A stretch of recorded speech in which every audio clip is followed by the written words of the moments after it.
Juga hati kita jangan sampai terkotori. Hati itu kotor yang masuk ke dalamnya, bukan yang keluar. Ketika kita menggibah, maka kotorlah hati. Ketika kita mendengar yang tidak baik, maka kotorlah hati.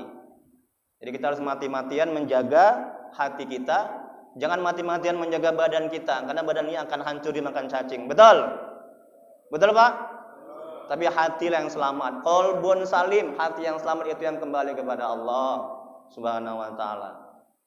Nah, agar bisa ikhlas, sadarkan dalam hati kita bahwa kita bisa beramal ini karena bantuan, pertolongan, karena hidayah, petunjuk dari Allah Subhanahu wa taala. Kalau kita tidak menyadari hal itu, kita nggak akan bisa ikhlas. Tanpa bantuan Allah, tanpa taufiknya, tanpa hidayahnya, kita nggak akan bisa beramal ibadah. Kita nggak akan bisa sampai ke masjid ini. Sadarkan dalam hati seperti itu. Ya, kita nggak akan timbul sombong, ujub, merasa mulia, merasa hebat, merasa pantas masuk surga.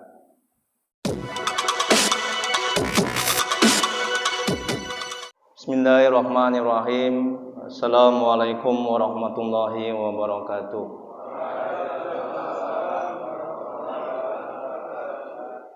Alhamdulillahirabbil alamin wa bihi nasta'in ala umurid dunya waddin. Asyhadu an la ilaha illallah wahdahu la syarika lah wa asyhadu anna Muhammadan abduhu wa rasuluh. Allahumma shalli wa sallim wa barik ala sayidina Muhammad abdika wa rasulika nabiyil ummi wa alihi washabihi ajmain. Rabbi ishrah li sadri wa yassir li amri waqdatan min lisani yafqahu qawli. Rabbana zidna ilma warzuqna fahma waj'alna minas sholihin. Ya Allah, ya Rabb, yang Maha Pengasih lagi Maha Penyayang, ampuni ya Allah dosa kedua orang tua kami. Ampuni ya Allah dosa kami ya Rabb. Ampuni ya Allah dosa kaum muslimin dan muslimat al-ahya'i minhum wal amwat. Ya Allah, mudahkan kami mencari ilmu, mudahkan kami mempelajari ilmu, mudahkan kami ya Allah memahami ilmu dan mengamalkannya ya Rabb. Ya Allah, berkahi majelis ini, berkahi rumah kami ya Rabb. Amin ya rabbal alamin. Mari kita mulai kajian pada pagi hari ini, kajian manajemen hati, manajemen kolbu, kitab Al-Hikam karangan Syekh Al-Imam Ibnu Athaillah As-Sakandari. Semoga Allah merahmati dan meridhoinya. Amin ya rabbal alamin. Dengan bacakan umul kitab, adapun pahalanya kita hadiahkan untuk Nabi Muhammad SAW, keluarga dan sahabat-sahabatnya, kemudian kepada tabi'in, tabi'ut tabi'in, untuk Syekh Imam Ibnu Athaillah Sakandari, untuk guru-guru kita, kedua orang tua kita, serta untuk kaum muslimin dan muslimat pada umumnya. Al-Fatihah. A'udzu billahi minasy syaithanir rajim. Bismillahirrahmanirrahim. Alhamdulillahi rabbil alamin. Ar-Rahmanir Rahim. Maliki yaumiddin. Iyyaka na'budu wa iyyaka nasta'in. Ihdinas siratal mustaqim. Siratal ladzina an'amta 'alaihim ghairil maghdubi 'alaihim waladdallin. Amin. Ilayya anta maksudi wa ridhaka matlubi. Ya Allah, Engkau lah yang kami tuju, keridhaan-Mu lah yang kami cari. Amin ya rabbal alamin.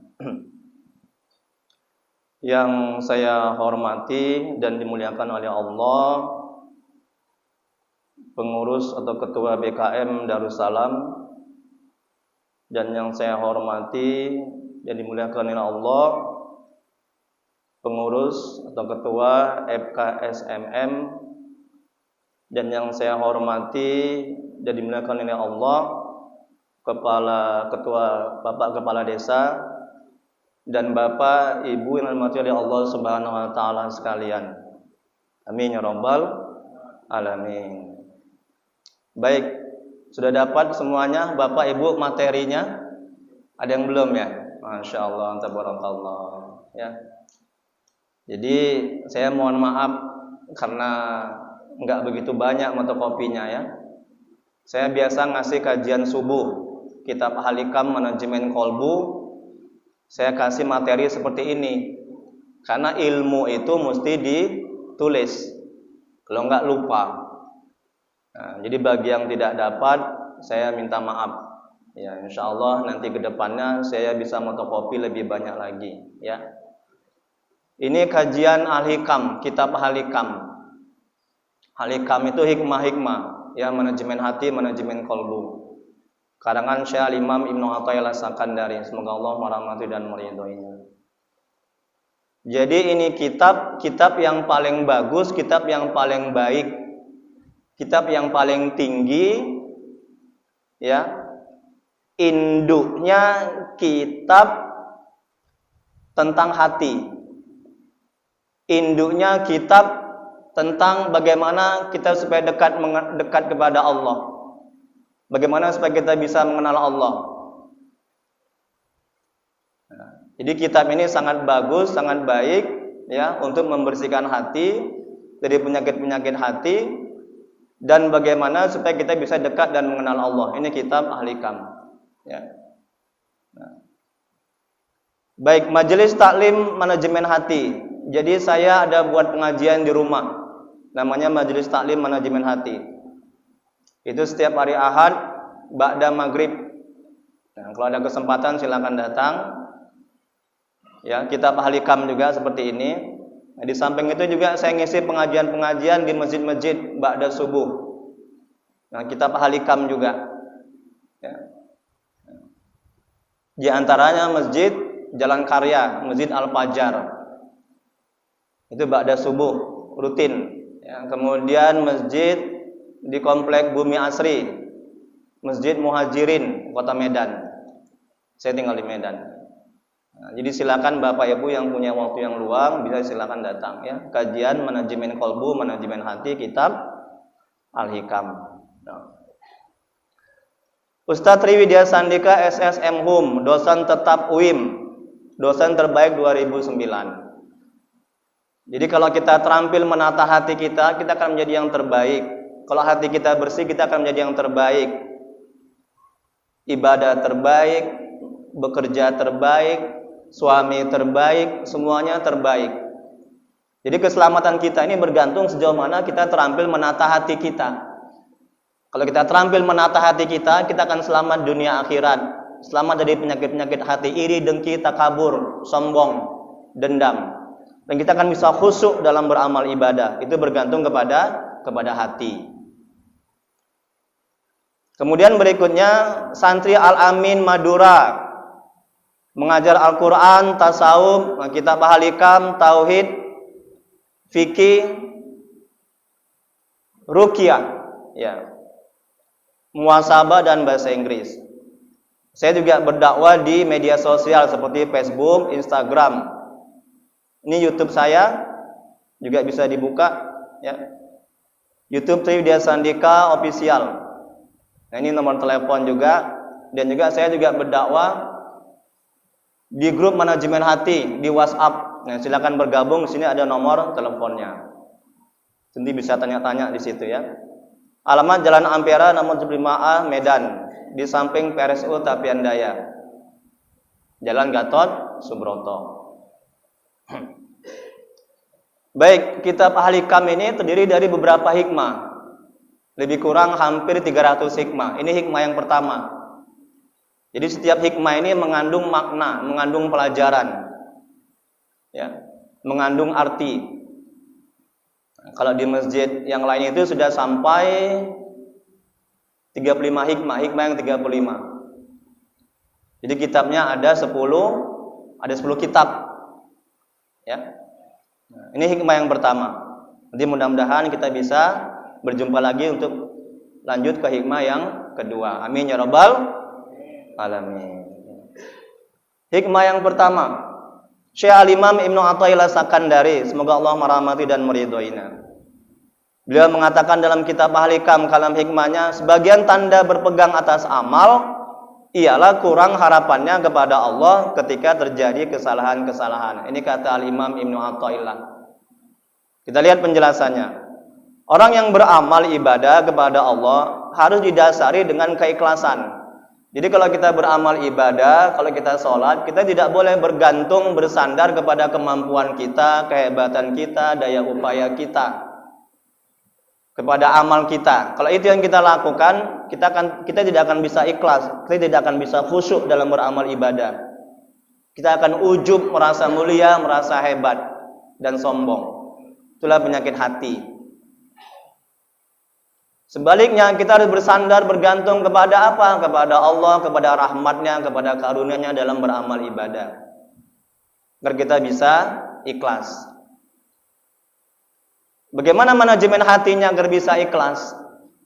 Sadarkan dalam hati kita. Nih hati letaknya di dada sebelah kiri. Dia nggak bisa dilihat, dia nggak bisa diraba, hanya bisa dirasa. Rasulullah SAW bersabda bahwa dalam tubuh kita ini ada segumpal daging. Kalau itu rusak, maka rusaklah seluruh anggota tubuh. Kalau itu baik, baiklah seluruh anggota tubuh. Itulah dia hati. Jadi kalau hati itu nggak baik, rusak, penuh dengan maksiat dan dosa, maka seluruh anggota tubuh kita akan rusak. Mata akan melihat yang tidak baik, telinga akan mendengar yang tidak baik. Maka kita harus mati-matian menjaga hati kita, jangan sampai terkotori. Hati itu kotor yang masuk ke dalamnya, bukan yang keluar. Ketika kita menggibah, maka kotorlah hati. Ketika kita mendengar yang tidak baik, maka kotorlah hati. Jadi kita harus mati-matian menjaga hati kita. Jangan mati-matian menjaga badan kita, karena badan ini akan hancur dimakan cacing. Betul? Betul Pak? Tapi hatilah yang selamat. Qalbun salim, hati yang selamat itu yang kembali kepada Allah Subhanahu wa ta'ala. Nah, agar bisa ikhlas, sadarkan dalam hati kita bahwa kita bisa beramal ini karena bantuan, pertolongan, karena hidayah, petunjuk dari Allah Subhanahu wa ta'ala. Kalau kita tidak menyadari hal itu, kita nggak akan bisa ikhlas. Tanpa bantuan Allah, tanpa taufiknya, tanpa hidayahnya, kita nggak akan bisa beramal ibadah. Kita nggak akan bisa sampai ke masjid ini. Sadarkan dalam hati seperti itu. Ya, kita nggak akan timbul sombong, ujub, merasa mulia, merasa hebat, merasa pantas masuk surga. Paham Pak? Paham Pak? Alhamdulillah. Paham Bu? Mana ibu-ibunya? Paham Bu? Alhamdulillah. Allah berfirman dalam Al-Quran surah Az-Zumar ayat 11. Apa kata Allah? Katakanlah, sungguhnya aku diperintahkan supaya menyembah Allah dengan memurnikan ketaatan kepada Allah dan menjalankan agama. Ini perintah Allah. Menyembah Allah dengan memurnikan, ikhlas, beribadah karena Allah, mengharap ridha Allah, dan menjunjung perintahnya. Amal yang tidak ikhlas ditolak. Kemudian berikutnya Rasulullah SAW bersabda, sungguhnya Allah tidak akan menerima amal selain apa yang dilakukan secara ikhlas dan mengharap ridha Allah. Hadis riwayat An-Nasai, semoga Allah merahmati dan meridhoinya. Kemudian berikutnya kita tidak boleh mengandalkan, bergantung dan bersandar kepada amal kita. Ini kata Al-Imam Ibnu Athaillah. Kita tidak boleh bergantung, bersandar kepada amal. Oh, aku sudah sholat tahajud, dikabulkanlah doaku. Oh, aku sudah banyak sedekah, makbullah doaku. Oh, aku sudah banyak buat bantuan, sembuhlah penyakitku.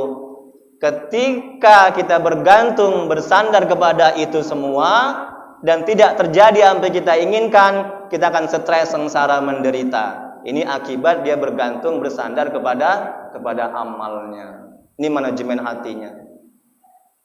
Jagalah hati, jangan kau kotori.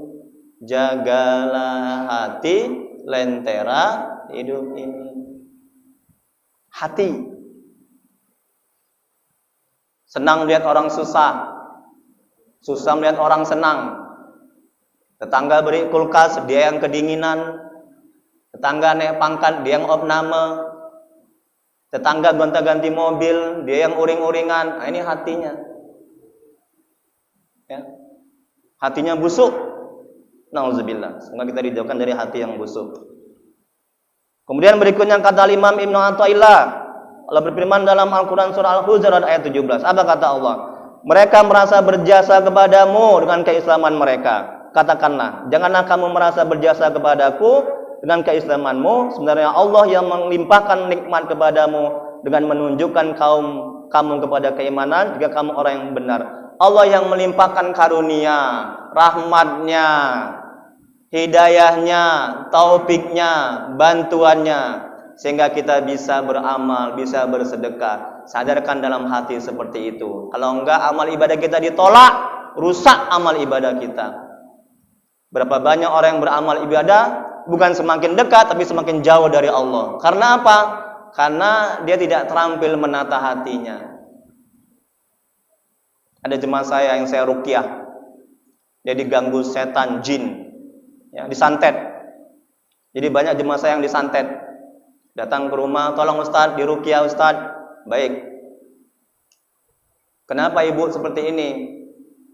Iya Ustaz, karena saya banyak melakukan dosa dan maksiat, karena saya tidak ikhlas dalam beramal ibadah. Tidak ikhlas dalam beramal ibadah, masuk setan, diganggu jin, gampang disantet, gampang didukuni, hatinya nggak tenang, hatinya galau. Kemudian berikutnya Rasulullah SAW bersabda, tidak seorang pun dari kalian yang dimasukkan ke surga oleh amalnya, dan tidak juga diselamatkan dari neraka karenanya. Tidak juga aku kecuali karena rahmat dari Allah. Hadis riwayat Muslim. Subhanallah rahmat dan rahmat. Masuk surga bukan karena amal ibadah, tapi karena rahmat Allah. Jadi jangan bergantung bersandar ketika berdoa, ya Allah, ya, beri aku rezeki ya Allah. Jangan bergantung bersandar kepada amal ibadah dalam berdoa. Tapi bergantunglah bersandar kepada rahmat Allah. Kepada Allah, kepada rahmatnya, kepada karunia-Nya. Kalau ini yang kita sadari dan pahami, kita tidak akan sombong, ujub, merasa hebat, merasa mulia. Ya.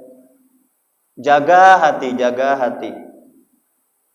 Kemudian berikutnya Al-Kisah, ini kata Imam Ibnu Athaillah, seorang yang disuruh Allah untuk masuk surga dengan rahmatnya.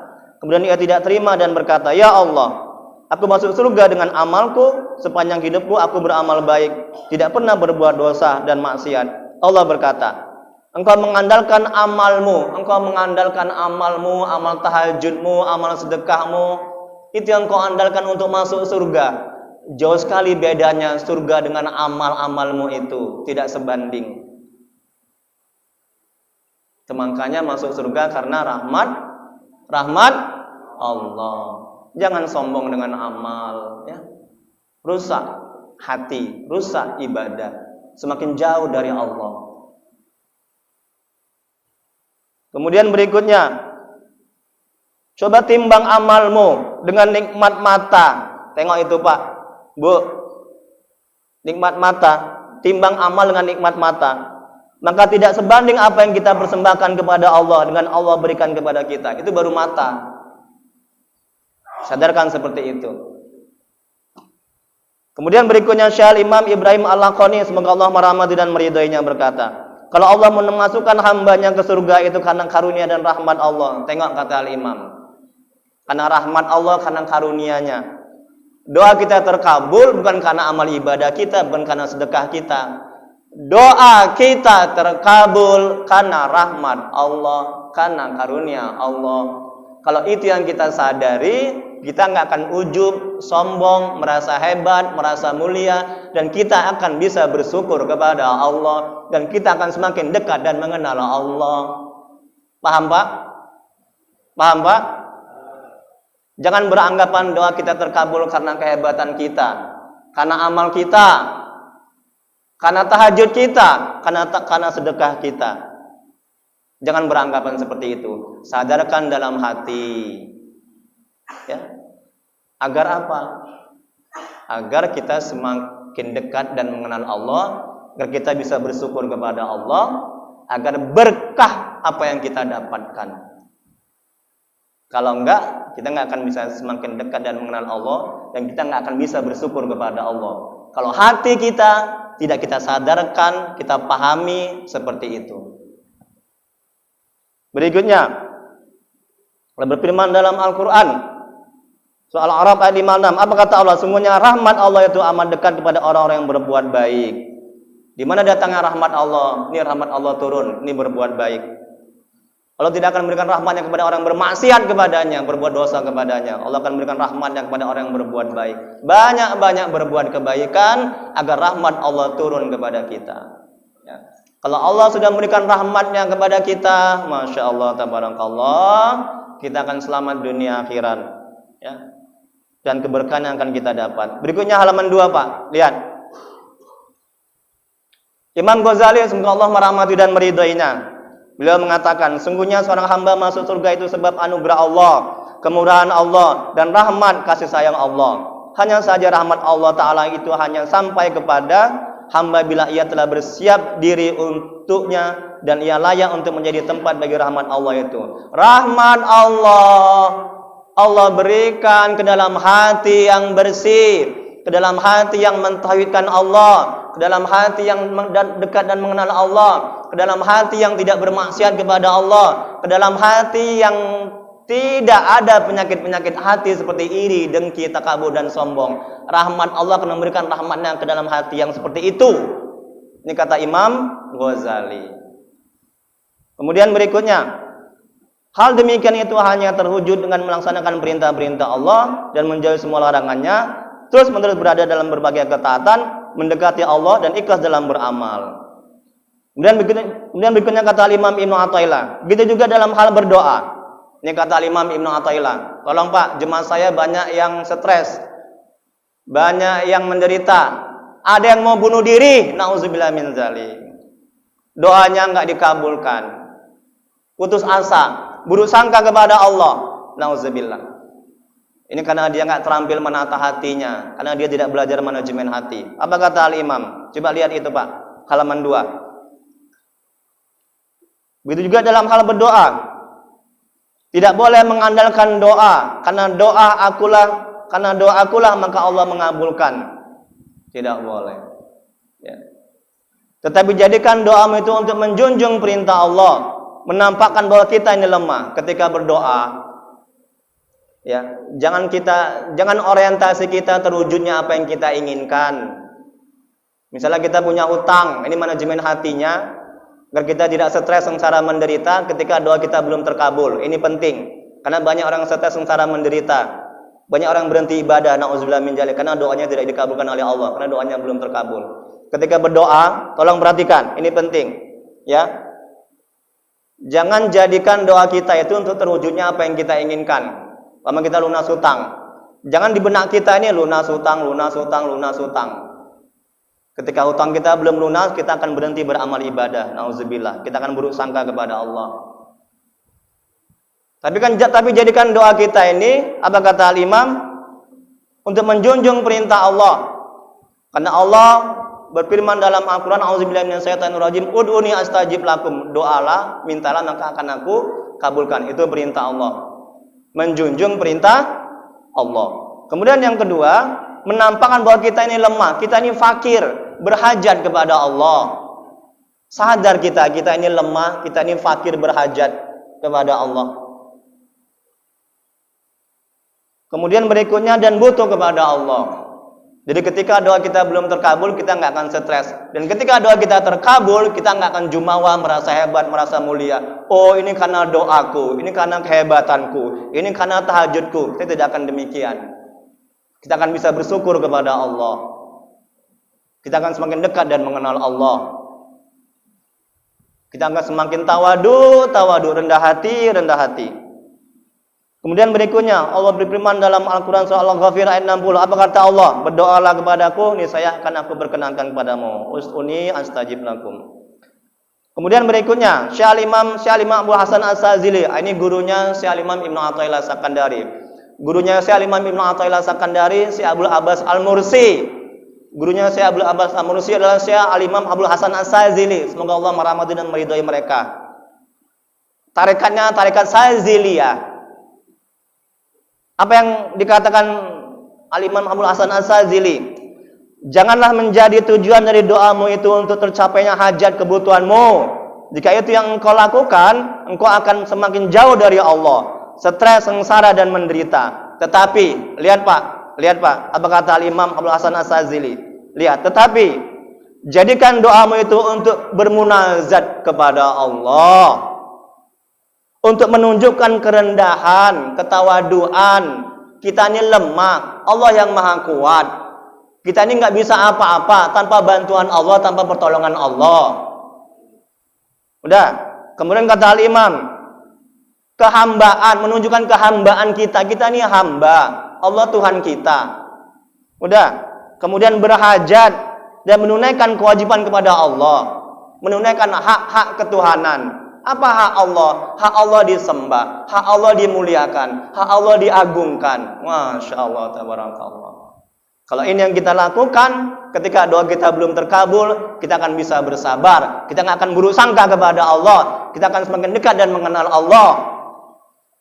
Dan terbantu akal pikiran kita untuk mencari solusi-solusi yang lainnya. Itu manajemen hatinya. Paham Pak? Paham Pak?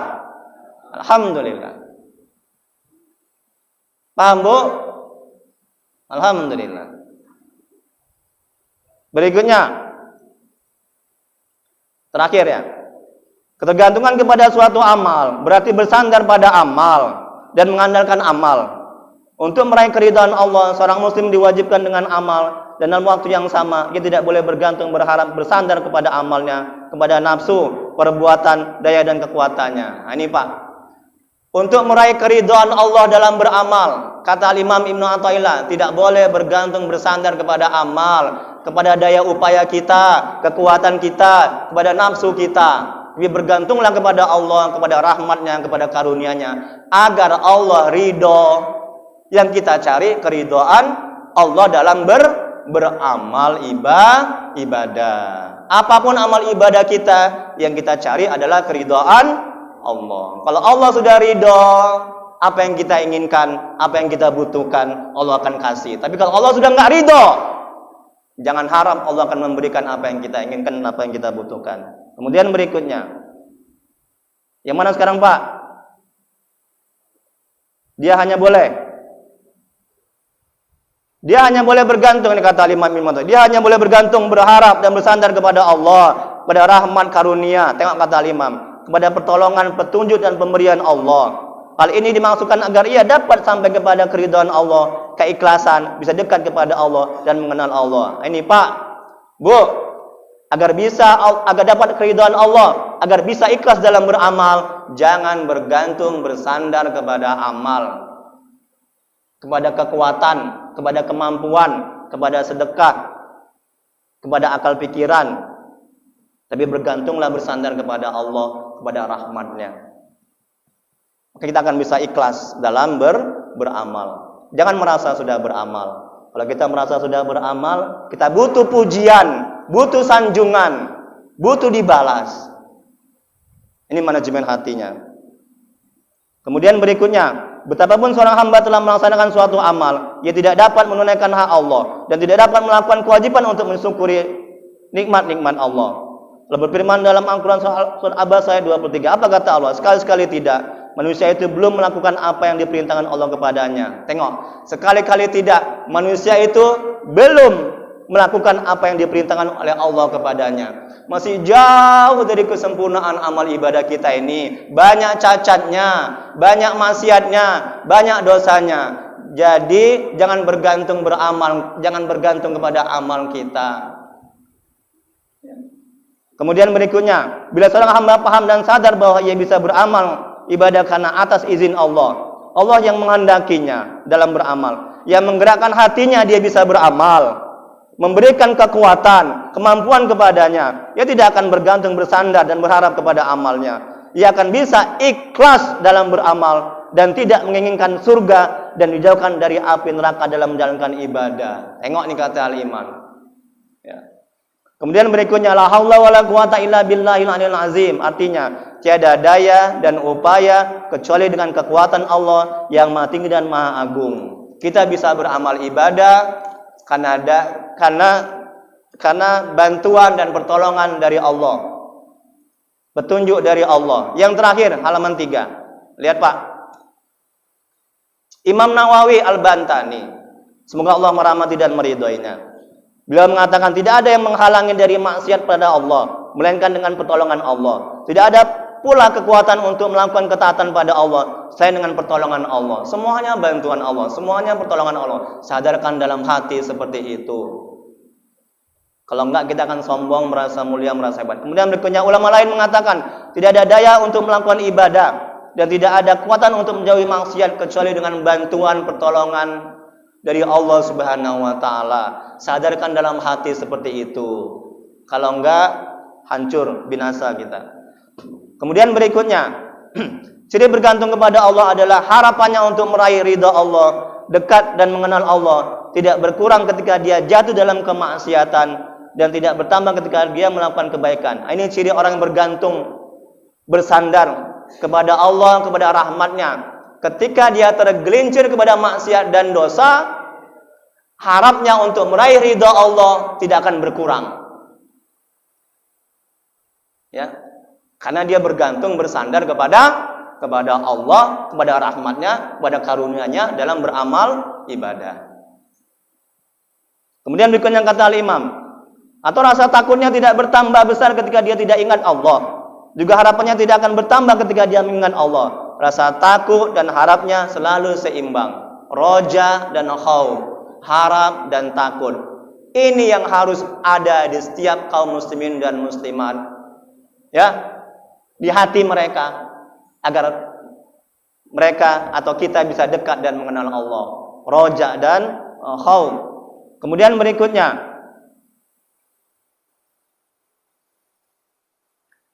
apabila kita melakukan suatu dosa atau ketinggalan satu wirid yang rutin, kemudian kita merasa jauh dari rahmat Allah atau kasih sayang Allah, ini menunjukkan kita berpegang dan bergantung kepada suatu amal. Orang-orang yang sudah mengenal Allah dalam apapun keadaan mereka, tidak berkurang harapnya kepada Allah. Baik mereka sedang melakukan taat atau diuji melakukan maksiat, harap mereka kepada Allah tetap sama. Karena mereka tidak berpegang dan bergantung kepada amal, mereka berpegang dan bergantung kepada Allah, rahmat dan anugerah Allah. Ketika tergelincir kepada maksiat dan dosa, harapnya untuk meraih ridha Allah itu tidak akan berkurang.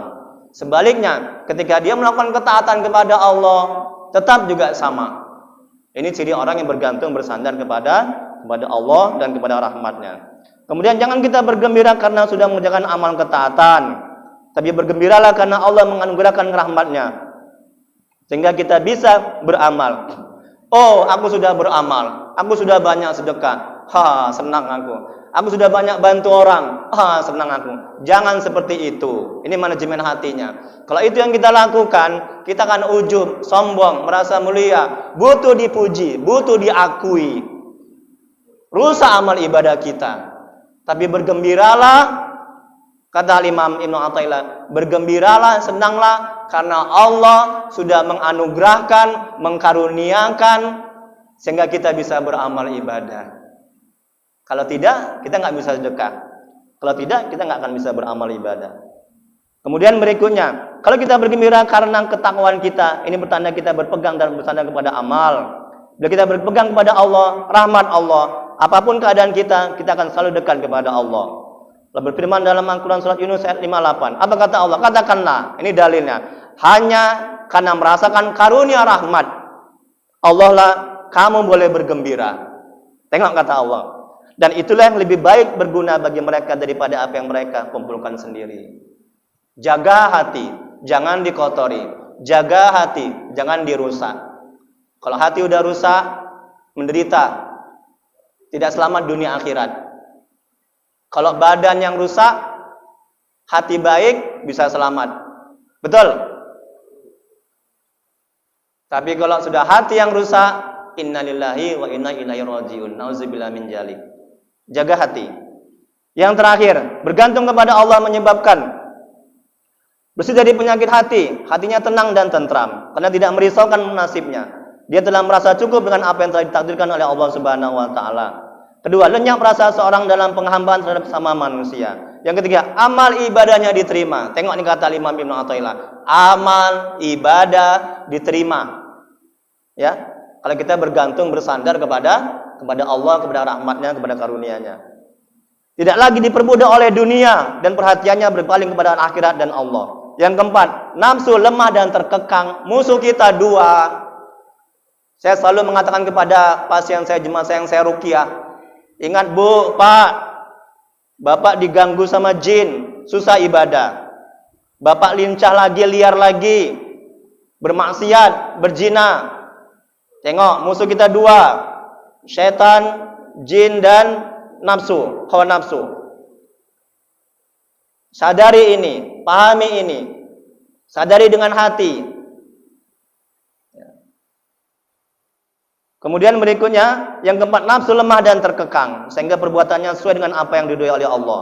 Yang terakhir, maka kalam hikmah ini menjelaskan kepada kita bahwa ketergantungan kepada amal adalah berkurangnya harapan menggapai ridha Allah, dekat kepada Allah, mengenal Allah. Ketika jatuh ke dalam maksiat dan dosa, kurang beradab, tengok Pak, kurang beradab terhadap Allah, serta merasa dirinya mempunyai hak-hak di sisi Allah.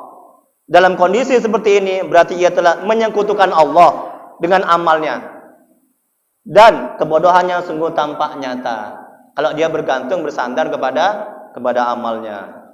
Jadi kalam hikmahnya yang pertama ini Syekh Imam Ibnu Athaillah Sakandari, semoga Allah merahmati dan ridhonya, mengatakan sebagian tanda berpegang atas amal ialah kurang harapannya kepada Allah untuk meraih ridha Allah ketika terjadi kesalahan-kesalahan.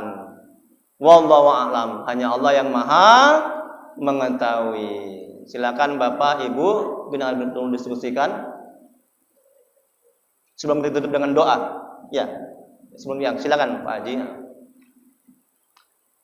Kalau saya nggak bisa jawab, PR. Saya buka kitab lagi.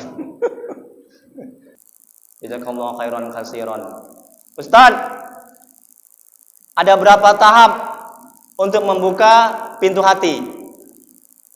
Hati ini terhijab, terdinding oleh maksiat dan dosa.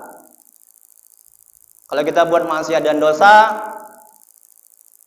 dosa itu menempel di hati. Ya, maka Rasulullah SAW bersabda, jika seorang itu melakukan dosa dan maksiat, maka tenoktalah hitam di hatinya. Jadi ibaratkan ini hati. Kalau buat dosa ketutup, buat dosa ketutup, buat dosa ketutup, lama-lama seperti ini. Ini namanya hati yang mati. Ya. Nah, kalau hati sudah mati, maka cahaya Allah, ada cahaya tauhid, cahaya ma'rifatullah, cahaya iman, cahaya ihsan, cahaya mengenal Allah itu tidak akan masuk ke dalam hati. Dan hati tidak akan bisa ikhlas. Hati tidak akan bisa khusyuk. Datanglah penyakit-penyakit hati. Ya, makanya yang harus dilakukan yang pertama bertobat kepada Allah. Bertobat kepada Allah. Apa syarat tobat? Imam Nawawi semoga Allah merahmati dan meridhoinya. Amin ya rabbal alamin. Syarat tobat yang pertama meninggalkan perbuatan itu, berjanji tidak mengulangi. Yang kedua, kalau ada barang orang yang kita ambil kita pulangkan. Yang ketiga, apa lagi syaratnya? Menyesali. Terima kasih Ustaz. Jadi sepanjang kita belum bertobat kepada Allah, hati itu tetap mati, nggak akan terbuka dia. Ya? Nah, tobat itu yang pertama. Yang kedua, perbanyak zikir. Perbanyak zikir agar hati itu terbuka, hati itu bersih. Ya. Dengan berzikir hati menjadi tenang, menjadi bersih. Yang ketiga, banyak melakukan amal-amal perbuatan, amal-amal ketaatan. Kemudian berikutnya, yang terakhir berdoa, minta kepada Allah agar dibukakan pintu hati, agar menerima cahaya-cahaya dari Allah. Cahaya mengenal Allah, ma'rifatullah, cahaya tauhid, cahaya ihsan. Agar hati kita bisa khusyuk dalam beramal ibadah. Agar hati kita terhindar dari penyakit-penyakit hati. Agar hati kita bisa mata hati bisa melihat hal-hal yang gaib. Di Bapak kalau pulang jangan dari sana. Di sana ada keramaian, Bapak akan sulit untuk pulang. Itu mata hatinya. Ya, jadi guru kami itu mata hatinya sudah bisa tembus, terbuka, sudah bersih. Pelatih sudah bersih, mata hati bisa terbuka. Jadi mata hati lebih tajam ketimbang mata panca indera. Dia bisa melihat hal-hal yang tidak bisa dilihat oleh mata panca indera. Itu mata Mata hati. Makanya Allah bilang dalam Al-Quran, bukan mata ini yang buta, tapi mata di dalam hati. Mata batin. Wallahu a'lam bishawab. Hanya Allah yang Maha mengetahui jawabannya. Ada lagi yang lain? Ya Pak ya. Kalau kita mendoakan orang, malaikat mendoakan kita. Pak, oh Pak. Kalau malaikat mendoakan kita, kira-kira dikabulkan enggak? Dikabulkan enggak Pak? Mana mungkin enggak dikabulkan? Malaikat tiap hari bertasbih. Malaikat yang suci. Makanya jangan pelit mendoakan orang. Doakan. Malaikat akan mendoakan seperti apa yang kita doakan. Kita akan mendoakan. Makanya ayo banyak-banyak bertanya, biar saya doakan. Dapat kebaikan. Ya Pak Haji ya? Apa kaitannya Ustaz? Apa kaitannya dengan hati, kolbun, dan nafsu? Hati, bahasa Arabnya kolbun. Kolbun sifat artinya bolak balik, kadang baik, kadang buruk. Makanya Nabi selalu berdoa. Rasulullah SAW bersabda, Ya muqallibal qulub, sabbit qalbi ala dinik. Ya Allah yang bolak-balikan hati, tetapkan hatiku dalam agamamu. Minta sama Allah. Jangan sampai hati kita dibalikkan jadi dari yang tidak baik menjadi dari yang baik menjadi tidak baik. Kita nggak punya kemampuan, betul. Kita nggak punya daya upaya, betul. Minta tolong kepada Allah. Agar hati kita terus istiqomah dalam ketaatan. Agar hati kita terus dalam agamanya Allah. Agar hati kita tidak disimpangkan oleh Allah Subhanahu wa taala. Nauzubillah. Ya, apa jadinya kalau hati kita dipalingkan oleh Allah dari yang taat ke dalam maksiat? Betul Pak? Betul. Mungkin nggak itu? Mungkin nggak? Bagi Allah nggak ada yang nggak mungkin. Hati, kolbun, sifatnya bolak balik. Nafsu sifatnya ada 3. Nafsu yang baik, nafsu lawama, nafsu amarah, nafsu mutmainnah. Nafsu amarah itu buruk. Nafsu lawama setengah baik, setengah buruk, sedang-sedang. Nafsu mutmainnah, irji'i ila rabbiki radiyatan mardiyah, kata Allah Subhanahu wa taala dalam Al-Qur'an. Itulah nafsu yang diridhai oleh Allah Subhanahu wa taala. Itulah nafsu yang baik. Makanya kita harus mati-matian mengekang nafsu kita. Nafsu nggak bisa dihilangkan. Dia sudah ada ketika kita dilahirkan. Tinggal lagi kita arahkan kepada ketaatan. Pak, Bapak, untuk mendekati paham bagaimana mengarahkan nafsu. Ketika kita naik kuda ini nafsu. Kita ini penunggangnya. Ketika kuda itu akan mereng ke kiri, kita luruskan kendalinya. Ketika kuda itu mereng ke kanan, kita luruskan lagi. Ketika nafsu mengajak kita kepada kemaksiatan, udah. Nah, hati kita, mata hati kita harus melihat. Nah, kita arahkan ke dalam ketaatan. Ketika nafsu kita mengajak kita kepada kemungkaran, nah, maka hati kita, nah kita arahkan kepada kebaikan. Jadi kita harus buruk sangka setiap detik kepada ajakan nafsu. Terkadang nafsu mengajak kebaikan, tapi ujung-ujungnya agar dilihat oleh Allah, agar dilihat oleh makhluk, agar sum'ah, ujub, sombong. Jadi kita harus berhati-hati kepada nafsu kita. Nafsu kalau dibebani dengan ketaatan-ketaatan, maka dia akan lemah, terkekang, maka yang muncul adalah nafsu mutmainnah. Tapi kalau nafsu dibebani dengan maksiat dan dosa, maka dia semakin liar, semakin beringas, dan tidak akan terkendali. Untuk itu, perbanyak ketaatan, perbanyak berbuat kebaikan, agar nafsu kita itu menjadi nafsu yang diridhai oleh Allah Subhanahu wa taala. Wallahu a'lam bishawab. Hanya Allah yang Maha mengetahui jawabannya. Penting kita katakan seperti itu. Karena saya ini bodoh, tolol, bin pau, yang pintar hanya Allah. Agar terjaga hati kita ini. Jangan sampai ada merasa di hati ini kita merasa mulia, merasa hebat. Oh tahu banyak ilmu. Oh ini kitab yang tinggi, kitab yang bagus. Ya, jadi hati ini tawadu, rendah hati, rendah hati. Enggak merasa mulia. Hanya Allah yang Maha pintar. Wallahu a'lam. Berikutnya ada lagi?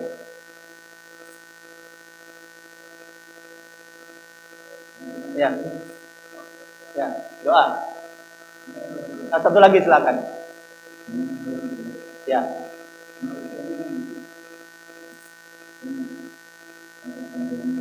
Manusia banyak rasa sombongnya, iri, dengki, takabur, penyakit hati. Ya. Ya. Pintar alhamdulillah, terima kasih.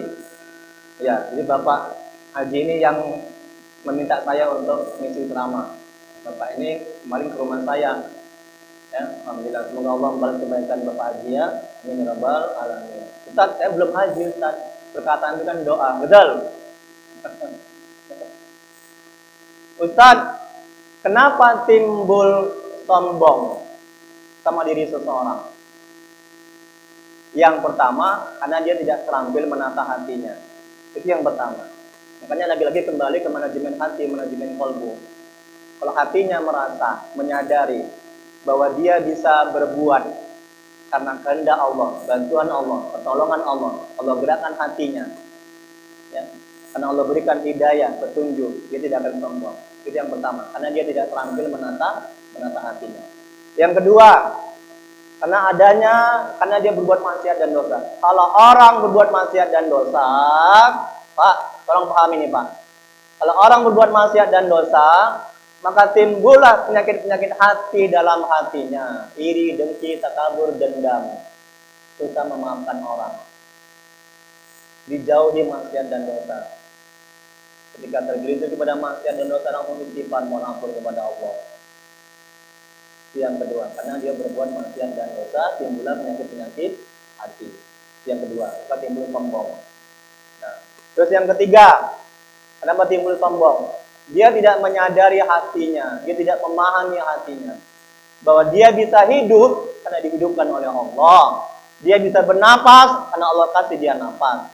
Dia bisa bergerak begini karena Allah yang menggerakkan ini semua. Dia bisa bangkit dan bisa pintar karena Allah yang memberikan ilmu pengetahuan. Kalau enggak dia bodoh bin tolol.